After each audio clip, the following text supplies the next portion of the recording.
ಸೇಡು. ನನ್ನ ಈ ಸೇಡು ತೀರಬೇಕಾದರೆ ಆ ಪ್ರೇಮಿಯನ್ನು ಒಲಿಸಿಕೊಳ್ಳಲೇಬೇಕು.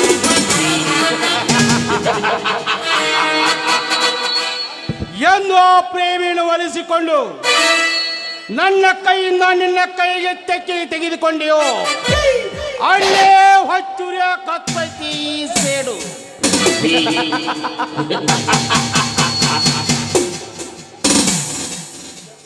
ಶಿವರಾಯ, ಆ ನಿನ್ನ ಪಾಟೀಲ್ನಿಂದಲೇ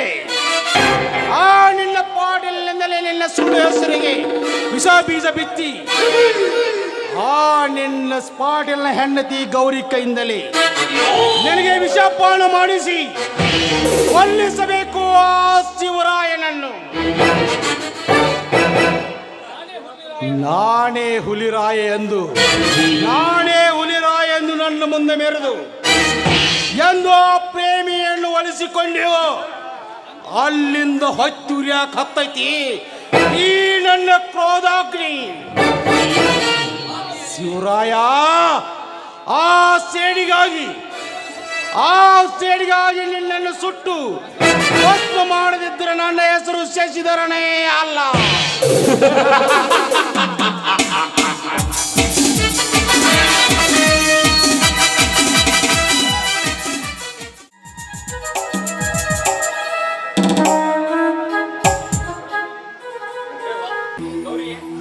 ಗೌರಿ, ಏನು ಮಾಡುತ್ತವೆ ಮನೆಯಲ್ಲಿ?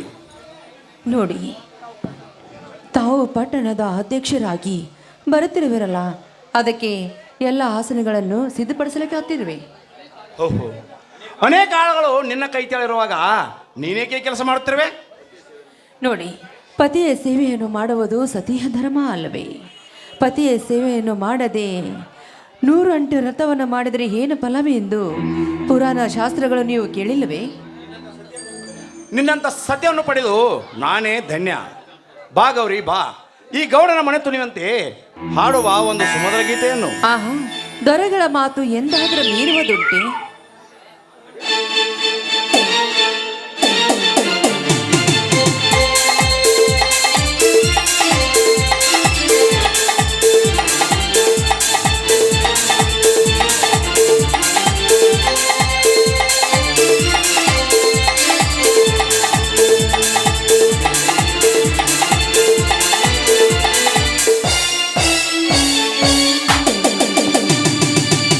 ಜೊತೆಯಾಗಿ ಇದ್ದವನೇ ಸರಿ ನಡೆವ ಸಿರಿ ನುಡಿವ, ಜೊತೆಯಾಗಿ ಇದ್ದವನೇ ಸರಿ ನಡೆವ ಸಿರಿ ನುಡಿವ, ನನ್ನ ಬದುಕಲ್ಲಿ ಎರಡು ಬೆಳಕಾಗಿರು, ನನ್ನ ಉಸಿರಲ್ಲಿ ಎರಡು ಉಸಿರಾಗಿರು, ನಿನ್ನ ಬಿಡಲಾರೆ ನಮ್ಮೆಲ್ಲರಿಗೂ.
la la la la la la la la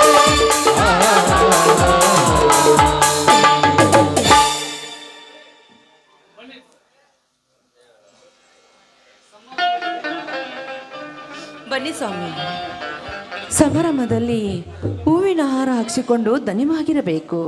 ಈ ಹಾಲನ್ನು ಕುಡಿದು ನೀವನು ದಣಿವನ್ನು ನಿಲ್ಲಿಸಿಕೊಳ್ಳಿ. ಹಾಲಿನಂತ ಗುಣದ ಸತಿಗಳು ನೀನಿರುವಾಗ ಈ ಹಾಲು ಕುಡಿದು ದಣಿವಾರಿಸಿಕೊಳ್ಳುವುದೇಕೆ ಗೌರಿ? ನನ್ನದೊಂದು ಮಾತು ನಡೆಸಿಕೊಟ್ಟರೆ ಸಾಕು. ನೋಡಿ, ನಿಮ್ಮ ಚರಣದಾಸಿಯಾದ ನಾನು ಒಂದು ಮಾತು ಹಾಕಿ 1000 ಮಾತು ನಡೆಸಿಕೊಡುತ್ತೇನೆ. ಅದೇನಂತ ಹೇಳಿ? ನಿಜವಾಗಲು? ಯಾಕೆ ನಿಮ್ಮ ಸತಿಯ ಮೇಲೆ ಸಂಶಯವೇ? ನನ್ನ ಆಣೆ, ನಿಮ್ಮ ಆಣೆ, ಈ ಮಾತು ಸತ್ಯ.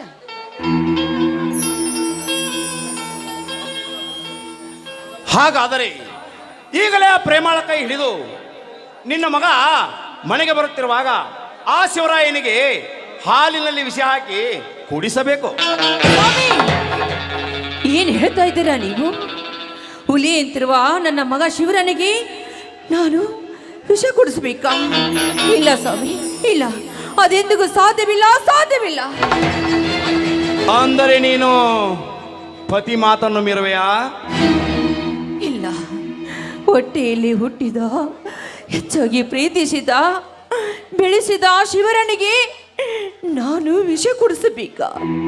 ವಚನ ಕೊಟ್ಟು ಭ್ರಷ್ಟರಾಗುವ ಮೇಲೂ ಸ್ವಾಮಿ. ಆದ್ರೆ ನೋಡಿ ಸ್ವಾಮಿ, ಆ ಮಾತನ್ನು ಎಂದಕ್ಕೆ ತೆಗೆದುಕೊಳ್ಳಿ ಸ್ವಾಮಿ, ನಿಮ್ಮ ಕಾಲಿನ ಸರಿ ಆಚೆಗೆ ಸತಿ ಸೋಳೆ.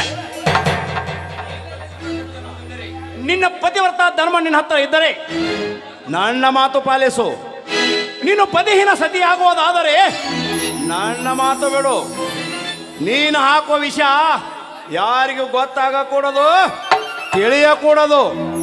ಅದನ್ನು ನೀನು ಉಲ್ಲಂಘಿಸಿ ನಡೆದರೆ ನಿನ್ನ ಕೊರಳಲ್ಲಿ ಮಾಂಗಲ್ಯವಿರುವುದಿಲ್ಲ, ನಿನ್ನ ಪತಿಯ ಪ್ರಾಣ ಹೋಗೋದು ಖಂಡಿತ.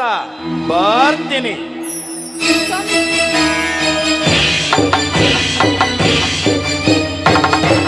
ಅಯ್ಯೋ ಶಿವ ಶಿವ, ಮಾತು ಕೊಟ್ಟು ನಾನು ಎಂಥ ಕೆಲಸಕ್ಕೆ ನಾನು ತಪ್ಪು ಮಾಡಿಬಿಟ್ಟೆ, ತಪ್ಪು ಮಾಡಿಬಿಟ್ಟೆ ದೇವ. ಆ ಈರನ ಕಶಿಪುನ ಮಗ ಭಕ್ತ ಪ್ರಹ್ಲಾದನನ್ನು ಕಾಪಾಡದಂತೆ ಎಂದು ನನ್ನ ಮಗ ಶಿವರಾಯನನ್ನು ಕಾಪಾಡ ಭಾರ ನಿನ್ನದೇ ಕೂಡಿದೆ ತಂದೆ, ನಿನ್ನದೇ ಕೂಡಿದೆ.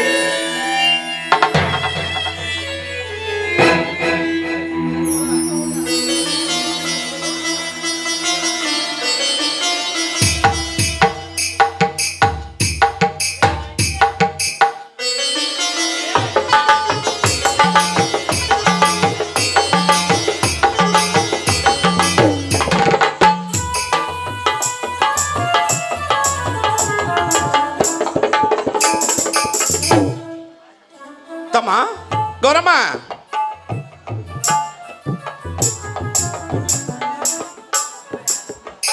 ಓ ಬನ್ನಿ ಮಾಮ. ಬಾ ಶಿವರಾಯ. ಮಗನೇಶ್, ಬಾ ಮಗನೇ. ಏನು ನಿನ್ನ ಕೈ ಹಿಡಿದು ಅವಳನ್ನು ಕರೆದುಕೊಂಡು ಬಂದೇನಪ್ಪ ಕಂದ? ಬಾರಪ್ಪ, ನೀವಿಬ್ಬರು ಬಲಗಾಲಿಟ್ಟು ಒಳಗಡೆ ಬನ್ನಿರಿ. ಸಂತೋಷವಮ್ಮ, ಸಂತೋಷ. ಚಿಕ್ಕಪ್ಪ ಮನೆಯಲ್ಲಿ ಕಾಣ್ತಿಲ್ಲಲ್ಲಮ್ಮ? ಮಗು ಶಿವರಾಯ, ಅವರು ಪಟ್ಟಣದ ಪ್ರಾಧಿಕಾರದ ಅಧ್ಯಕ್ಷರಾದಾಗಿಂದ ಅವರು ಮನೆಯಲ್ಲೇ ಇರೋದಿಲ್ಲಪ್ಪ. ಯಾವಾಗ ಫೋನ್ ಹಚ್ಚಿದ್ರು ಬಿಜಿ ಬಿಜಿ ಅಂತ ಬರ್ತೈತಿ ಮಗನೇ. ಮಗ, ಮೊದಲು ನೀನು ಹಾಲು ಕುಡಿ ಬರಪ್ಪ.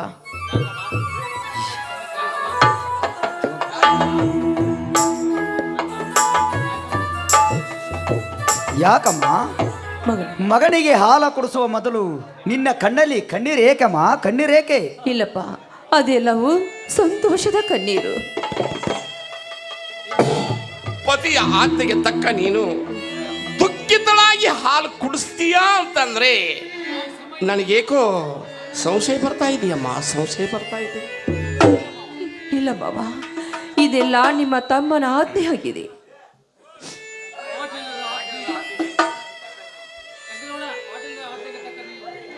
ಪಾಟೀಲನ ಆಜ್ಞೆಗೆ ತಕ್ಕ ನೀನು ದುಃಖಿತಳಾಗಿ ಹಾಲು ಕುಡಿಸ್ತೀಯಾ ಅಂತಂದ್ರೆ ನನಗೇಕೋ ಸಂಶಯ ಬರ್ತಾ ಇದೆಯಮ್ಮ.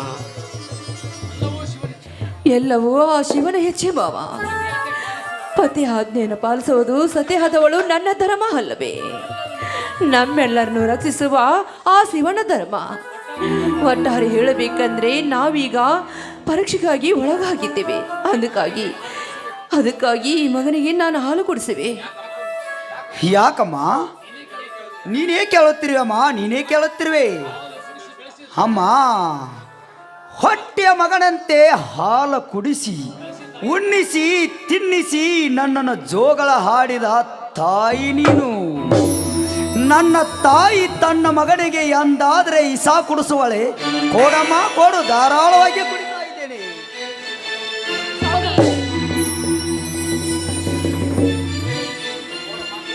ಸ್ವಾಮಿ ಹಾಲು ಕುಡಿಬಿಡಿ. ಮಗು ಶಿವರಾಯ, ಆ ಹಾಲು ಕುಡಿಬೇಡಪ್ಪ, ಅದನ್ನು ಪರೀಕ್ಷೆ ಮಾಡಬೇಕಾಗಿದೆ. ಅಪ್ಪ ಹೆತ್ತವಳ ಮೇಲೆ ಹೆತ್ತವಳಂತೆ ಕಂಡ ತಾಯಿಯ ಮೇಲೆ ಅನುಮಾನ ಪಡಬಾರದು ತಂದೆ, ಅನುಮಾನ ಪಡಬಾರದು. ಎಲ್ಲವೂ ಆ ಪರಮಾತ್ಮನ ಇಚ್ಛೆದಂತೆ ಆಗಿದೆ. ಇದರಲ್ಲಿ ನಿನ್ನ ಮಗನ ಪವಾಡ ಆಗಬೇಕಾಗಿದೆ. ಆ ಶಿವನ ಸಂಕಲಿಸಿದಾಗ ಯಾರನ್ನು ಮಾಡಲು ಸಾಧ್ಯವಿಲ್ಲಪ್ಪ, ಸಾಧ್ಯವಿಲ್ಲ. ಮಗು ಸ್ವಾಮಿ ಏನಾಯ್ತು ರೀ ನಿಮಗೆ? ಯಾಕೆ ಈ ರೀತಿ ಮಾಡ್ತಾ ಇದ್ದೀರಾ? ಅದೇ ಕೊತ್ತಲಿ ಸುತ್ತಿದಂತೆ ಕಾಣುತ್ತದೆ. ಮಗು ಮಾತು ತಳವಳಿಸಿ ಬರಲಿಕ್ಕೆ ಹತ್ತಿದೆ. ಶಿವರಾಯ, ಮಗು ಶಿವರಾಯ, ನನ್ನ ಕೈಯಾರನೆ ಹಾಲಿನಲ್ಲಿ ವಿಷ ಬೆರೆಸಿ ನಿನಗೆ ವಿಷ ಕೊಟ್ಟ ಮಹಾಪಾಪಿಕನೋಯಿ ನಿನ್ನ ತಾಯಿ, ಮಹಾಪಾಪಿಕನೋಯಿ ನಿನ್ನ ತಾಯಿ. ದಯವಿಟ್ಟು ಈ ನಿನ್ನ ತಾಯಿಯನ್ನು ಕ್ಷಮಿಸಿ ಬಿಡಕ್ಕಂತ, ದಯವಿಟ್ಟು ನಿನ್ನ ತಾಯಿನ ಕ್ಷಮಿಸು. ಇಲ್ಲ, ನೀನೇಕೆ ಕ್ಷಮೆ ಕೇಳುತ್ತೀ ಅಮ್ಮ, ನೀನೇಕೆ ಕ್ಷಮೆ ಕೇಳುತ್ತೀ? ನಿನ್ನ ಕೆಲಸ ನಿನ್ನ ಗಂಡನ ಆಜ್ಞೆಯನ್ನು ಪಾಲಿಸುವ ಸಲುವಾಗಿ ನಿನ್ನ ಕರ್ತವ್ಯ ನೀನು ಮಾಡಿದೀಯಮ್ಮ, ನಿನ್ನ ಕರ್ತವ್ಯ ನೀನು. ಇಲ್ಲ ಇಲ್ಲ ಶಿವರಾಯ, ಇಲ್ಲ. ನಿನಗೆ ಹಾಲಿನಲ್ಲಿ ವಿಷ ಕುಡಿಸಲು ಹಚ್ಚಿದ ಆ ಪಾಟಿನ ನನ್ನನ್ನು ಕೊಲ್ಲದೆ ಬಿಡದಾನಪ್ಪ, ಕೊಲ್ಲದ ಅಪ್ಪ. ಶಿವಭಕ್ತನಾದ ಶಿವನ ಬಾಯಿಂದ ಇಂಥ ಮಾತು ಬರಬಾರದಪ್ಪ, ಇಂಥ ಮಾತು ಬರಬಾರದು. ಕೊಲ್ಲೋನಿಕ್ಕಿಂತ ಕಾಯೋಣೆ ದೊಡ್ಡವನಿದ್ದಾನಪ್ಪ, ಕಾಯೋಣೆ ದೊಡ್ಡವನಿದ್ದಾನೆ. ಶಿವ ವಿಶಾಲವಾಗಿದ್ದಾನೆ. ಪಶು ಪಕ್ಷಿ ಇರಿವಿ 84 ಕೋಟಿ ಜೀವರಾಶಿಗಳಿಗೆ ರಕ್ಷಿಸೋನು ಅವನು ನನ್ನನ್ನೇ ರಕ್ಷಿಸದೇ ಇರುತ್ತಾನೆ. ನನ್ನನ್ನು ಸಹಿಸಿದರೆ ನಾನು ಅವತಾರದ ಪುರುಷನೆಂಬ ನಾಮ ಅಳುಕುತ್ತದೆ ಅಪ್ಪ, ಅಳುಕುತ್ತದೆ. ಸತ್ಯ ನ್ಯಾಯ ನೀತಿ ಧರ್ಮ ಈ ಸಮಾಜಕ್ಕೆ ತಿಳಿಯಬೇಕಾದರೆ ನಾನು ಸಾಯಬೇಕು, ಇಲ್ಲ ಬದುಕಬೇಕು. ಎಲ್ಲ ಪರಮಾತ್ಮನಿಗೆ ಬಿಟ್ಟದ್ದಪ್ಪ, ಪರಮಾತ್ಮನಿಗೆ. ರೀ ಸ್ವಾಮಿ ಎಂತ ಮಾತನಾಡ್ತಾ ಇದ್ದೀರಿ ರೀ, ಎಂತ ಮಾತನಾಡ್ತಾ ಇದ್ದೀರಾ? ಅಳಬೇಡ ಪ್ರೇಮ, ಅಳಬೇಡ. ಮುತ್ತೈದ ಭಾಗ್ಯ ಅಳುಕುತ್ತಿದೆ ಎಂದು ನೀನು ಅಳುತ್ತಿದೀಯಾ ಪ್ರೇಮ, ನೀನು ಅಳುತ್ತಿದೀಯಾ? ಈ ಸಂಸಾರವೇ ದುಃಖಮಯವಾಗಿದೆ. ಪ್ರೇಮ ಎಂಬ ಜಲ ಬತ್ತಿದಾಗ, ದೇಶ ಎಂಬ ಮಡಗಟ್ಟಿ ನಿಂತಿರುವಾಗ ನಾವೆಲ್ಲರೂ ಅದರಲ್ಲಿ ಮುಳುಗಿ ಎಳಲೇಬೇಕ ಪ್ರೇಮ, ಮುಳುಗಿ ಎಳಲೇಬೇಕು. ಇದು ವಿಷಮ ಸಂಸಾರ ಎಂಬು ಕನಸೆಂಬ ಅರಿವಿರುವಾಗ ಮಹಾತ್ಮರ ಹೇಳಿಲ್ಲವೇ, ಜೀವನದಲ್ಲಿ ಎಲ್ಲ ನಡೆಯುವುದು ಬರೇ ಕನಸವೇ, ಬರೇ ಕನಸವೇ. ಅಳಬೇಡಪ್ಪ, ಅಳಬೇಡಪ್ಪ, ಅಳಬೇಡ ಅಪ್ಪ.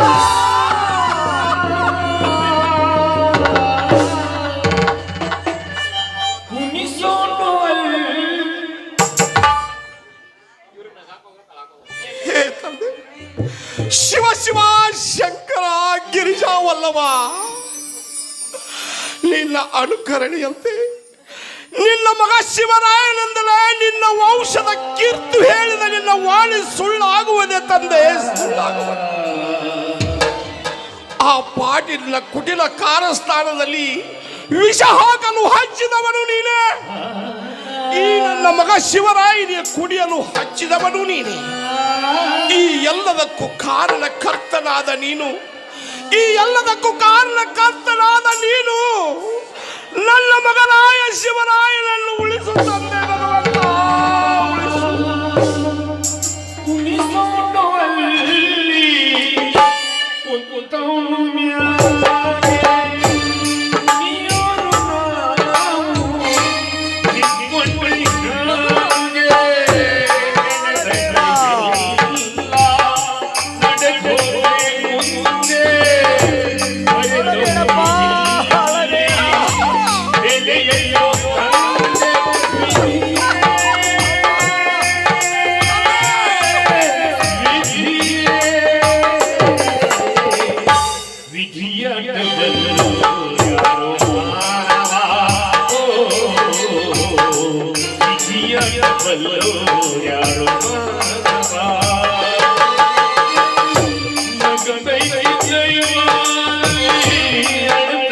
ಶಿವಾಯಿ